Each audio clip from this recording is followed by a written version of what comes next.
প্রিয় ছাত্রছাত্রী, আশা করি তোমরা সকলেই ভালো আছো। আবারও চলে এসেছি আর একটি নতুন ভিডিও নিয়ে। এই ভিডিওর মাধ্যমে আমরা আলোচনা করব একাদশ শ্রেণীর পরিবেশ বিদ্যার থেকে এমসিকিউ কোশ্চেন নিয়ে। প্রথম অধ্যায় তোমাদের যেটি রয়েছে, প্রথম অধ্যায় থেকে বিশেষ গুরুত্বপূর্ণ যে এমসিকিউগুলো রয়েছে সেই সমস্ত এমসিকিউগুলো নিয়ে।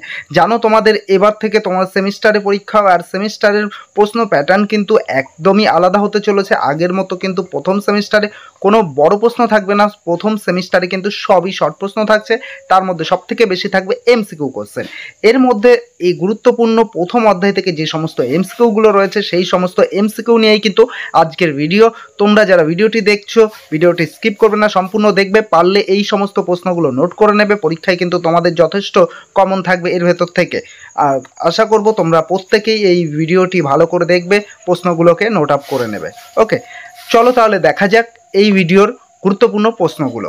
দেখো, প্রথম প্রশ্ন রয়েছে যে ভূপৃষ্ঠ থেকে কত উচ্চতা পর্যন্ত বায়ুমণ্ডলের বিস্তার লক্ষ্য করা যায়। দেখো, তোমাদের কাছে অপশানগুলো রয়েছে। এর মধ্যে অপশান সি 10,000 কিমি উষ্ণতা পর্যন্ত।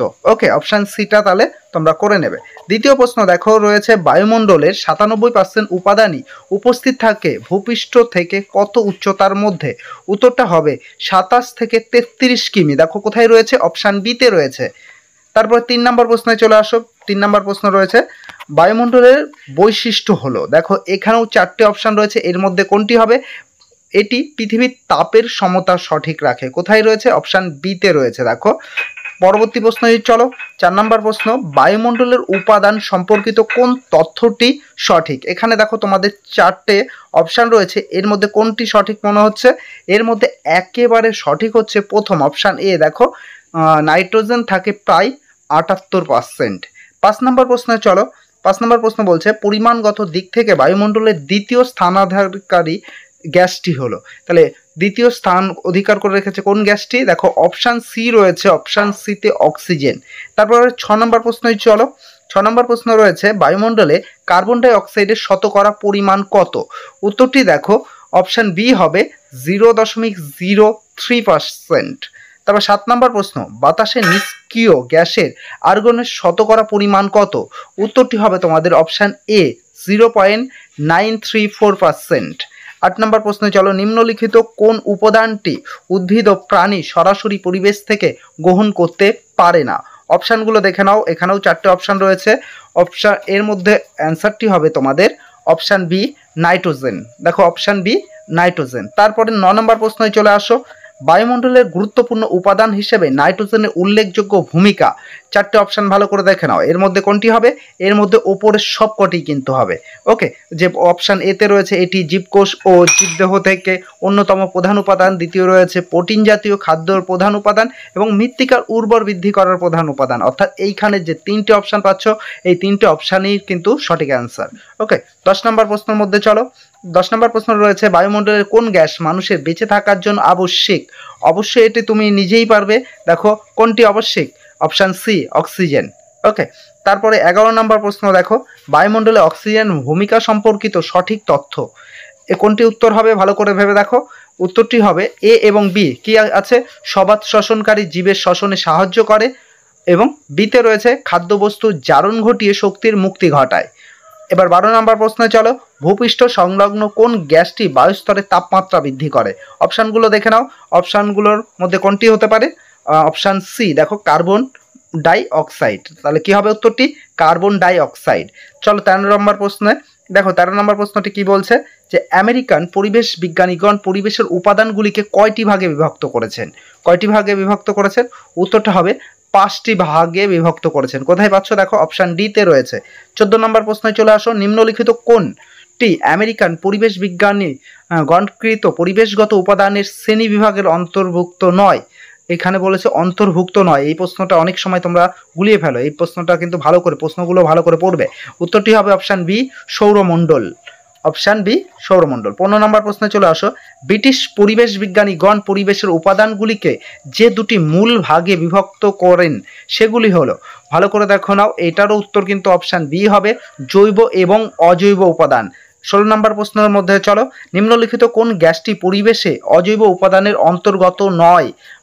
কোন অন্তর্গত নয় বলেছে? উত্তরটি কি হবে দেখো এখানেও 4টে অপশান রয়েছে, 4টে অপশানের মধ্যে তোমাদের অপশান হবে ডি বিয়োজক, অপশান ডি বিয়োজক। তারপরে 17 নম্বর প্রশ্নে চলে আসো, জড় উপাদানগুলির একত্রে নিম্নলিখিত কোন ধরনের পরিবেশ সৃষ্টির জন্য দায়ী? উত্তর হবে ভৌত পরিবেশ। কোথায় রয়েছে আমরা দেখছি সিতে রয়েছে, অপশান সি।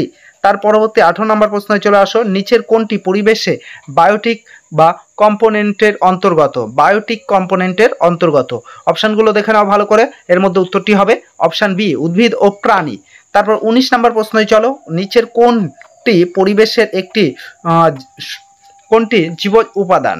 দেখো এর মধ্যে কি কি রয়েছে অপশান, 4টে অপশান রয়েছে, ভালো করে দেখো 4টে অপশানের মধ্যে কোনটি হতে পারে, কোনটি হতে পারে আগে কমেন্ট করো দেখি তোমরা এটা আগে বলতে পারো কিনা। যে বলতে পারছো কমেন্ট করে দাও। দেখো উত্তরটি মিলিয়ে নিতে পারো, উত্তরটি হবে ব্যাকটেরিয়া, অপশান এতে রয়েছে। ওকে 20 নম্বর প্রশ্নে চলো, পরিবেশের জৈব উপাদানগুলি হলো, এবার পরিবেশের জৈব উপাদানগুলি ভালো করে দেখো, পরিবেশের জৈব উপাদান কি কি? এখানেও 4টে অপশান রয়েছে, 4টে অপশানের মধ্যে কোনটা হতে পারে? এইখানে 4টে অপশানের মধ্যে কিন্তু এই যে ওপরে 3টে অপশান উৎপাদক, খাদক, বিয়োজক 3টিই হবে, অর্থাৎ এখানে যে সবকটি রয়েছে অপশান ডিতে সবকটিতে দাগ দিতে পারো তোমরা, কিন্তু এই যে সবকটি এই উত্তরগুলো কিন্তু পড়বে না, তোমরা সবকটি বললে সেই সমস্ত উপাদানগুলোকে ভালো করে মুখস্থ করে নেবে। ওকে, কারণ সব সময় যে সবকটি আসবে পরীক্ষায় তা নয়, কিন্তু তুমি যদি সমস্ত কিছু মাইন্ডে রাখতে পারো তাহলে তুমি সেটা লিখে আসতে পারবে। 21 নম্বর প্রশ্নটি দেখো, নিম্নলিখিত কোন উপাদানের ওপর মৃত্তিকার প্রকৃতি নির্ভর করে? অপশানগুলো দেখে নাও, অপশান এখানেও 4টে রয়েছে, এর মধ্যে কোনটি হবে? দেখো এর মধ্যেও কিন্তু এ বি সি এই 3টেই হবে, অর্থাৎ সবকটি। কি কি রয়েছে? অপশান এতে রয়েছে মৃত্তিকার জৈব অজৈব উপাদান, অপশান বিতে রয়েছে মৃত্তিকার অম্লতা ও খারত্ব, আর সিতে রয়েছে মৃত্তিকার জলধারণ ক্ষমতা। ওকে, অর্থাৎ সবকটি অ্যান্সারই। তারপর 22 নম্বর প্রশ্নটি দেখো, কোনটি পরিবেশের ভৌত উপাদান নয়? অপশান এখানে 4টে রয়েছে, এই 4টের মধ্যে কোনটি হবে? 4টের মধ্যে হবে অপশান ডি বায়ু প্রবাহ। তারপরে দেখো 23 নম্বর প্রশ্ন, গাইয়া তত্ত্বটির অবতারণা করেন কে? উত্তরটি কি হবে বলো? Option A, option B, option C. উত্তরটি হবে অপশান সি জেমস লাভলক। 24 নম্বর প্রশ্নটি দেখো, গাইয়া শব্দটির অর্থ হলো? উত্তরটি হবে পৃথিবী। দেখো কোথায় রয়েছে? অপশান বিতে আছে।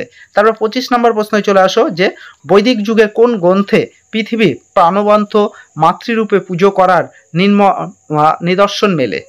উত্তরটি হবে তোমাদের কোনটি? দেখো 4টের মধ্যে কোনটি হতে পারে? উত্তরটি হবে ঋগ্বেদ বা ঋগ্বেদ সংহিতা, অপশান এতে রয়েছে। 26 নম্বর প্রশ্ন চলো, নিম্নলিখিত কোন ভৌত পরিবেশ বৈশিষ্ট্য? কোনটি ভৌত পরিবেশের বৈশিষ্ট্য? দেখো অপশান এখানে 4টে রয়েছে, এর মধ্যে কোনটি হবে? এর মধ্যে সবকটি হবে, option A, option B, option C. দেখো কি রয়েছে অপশান এতে? পরিবর্তনশীলতা, অপশান বি উন্মুক্ততা, অপশান সি প্রাচীনতা, অর্থাৎ এইখানেও কিন্তু এই সবকটাই হবে। তারপরে তোমার দেখো 27 নম্বর প্রশ্ন, অ্যাটমসফিয়ার শব্দটি এসেছে অ্যাটমস এবং স্ফিয়ার দুটি শব্দ থেকে, যা আসলে কি শব্দ? উত্তরটি হবে তোমরা দেখে নাও গ্রিক শব্দগুচ্ছ। কি হবে? গ্রিক শব্দগুচ্ছ। কোথায় রয়েছে? অপশান সিতে রয়েছে। তার পরবর্তী 28 নম্বর প্রশ্নটি দেখো, পরিবেশের বিভিন্ন উপাদানগুলিকে মূলত কয়টি ভাগে বিভক্ত করা যায়? উত্তরটি কি হবে? উত্তরটি হবে 3টি ভাগে বিভক্ত করা যায়, অপশান সিতে রয়েছে। তারপর 29 নম্বর প্রশ্নটি দেখো, বায়ুমণ্ডলে যে কোনো গ্যাসের পরিমাণ কমে গেলে পৃথিবী ঠান্ডা হয়ে যায়। কোন গ্যাসের পরিমাণ কমে গেলে পৃথিবী ঠান্ডা হয়ে যাবে? উত্তরটি হচ্ছে কার্বন ডাই অক্সাইড, অপশান ডিতে রয়েছে। দেখো এরপরে 30 নম্বর প্রশ্নটি দেখো, বায়ুমণ্ডলের একটি কঠিন উপাদান হলো, বায়ুমণ্ডলের সব থেকে কঠিন উপাদান হলো ধূলিকণা। ভিডিওটি কেমন লাগলো অবশ্যই কমেন্টের মাধ্যমে জানিও, আর এই ধরনের ভিডিও বা নোট পেতে আমাদের চ্যানেলটিকে সাবস্ক্রাইব করে নিও। আবারও তোমাদের সঙ্গে দেখা হবে আরও এই ধরনের অনেক ভিডিও নিয়ে। আশা করবো তোমরা চ্যানেলটিকে সাবস্ক্রাইব করে নিয়েছো এবং